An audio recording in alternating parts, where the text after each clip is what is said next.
unto them, he that soweth the good seed is the Son of Man. That is to say, the only begotten man God placed on this earth, which is to say, Messiah. He was the same Messiah that was with the Ruach that moved and brought about this earth age. Verse 38.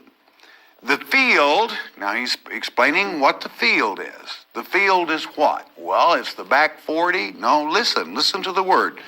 The field is the world. That's the eretz, the terra firma. All right?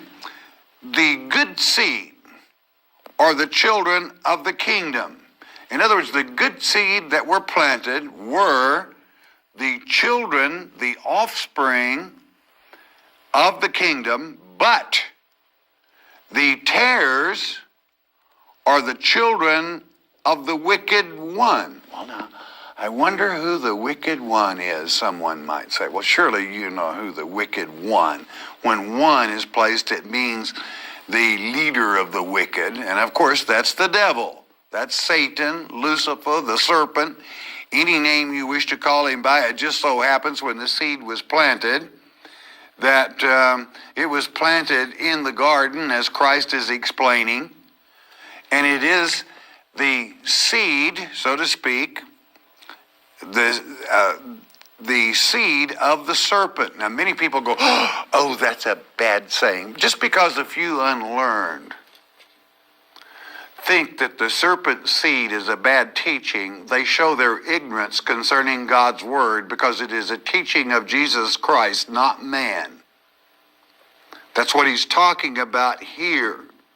That the devil, that old serpent, make a mental note in your mind if you are biblically illiterate, if you have to follow that tripe by the unlearned.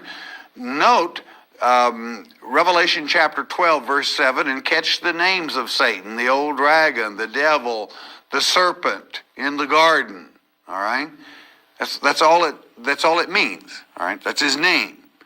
Well, I wonder who sowed them, they might still say. Well, verse 39. The enemy that sowed them is the devil. This is not a parable. He's explaining a parable. The harvest is the end of the world, and the reapers are the angels, not man. You're supposed to leave the Kenite alone, let them operate, but be well aware of what they're doing. That doesn't mean you have to let them run over you or anything of that nature. But it is angels that will gather them, not man. Verse 40. As therefore the tares are gathered and burned in the fire, so shall it be in the end of this world. When does this world end? I hope you know. It's not on the first day of the millennium. This world age does not end until the last day of the millennium. And the fire in which the tares are burned, you will read of in Revelation chapter 20, for it is the lake of fire, God our Father, the consuming fire. Fear not he who can destroy your flesh, but even cause your soul to perish in the lake of fire.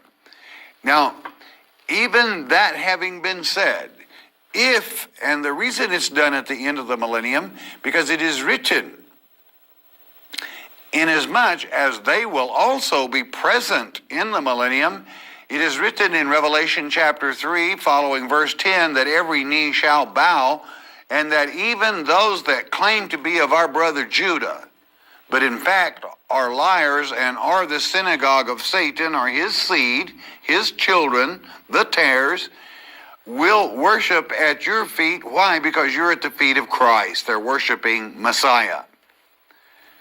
If one should convert, even in the millennium, should see the truth, then they are no longer a tare, but automatically become a son of God.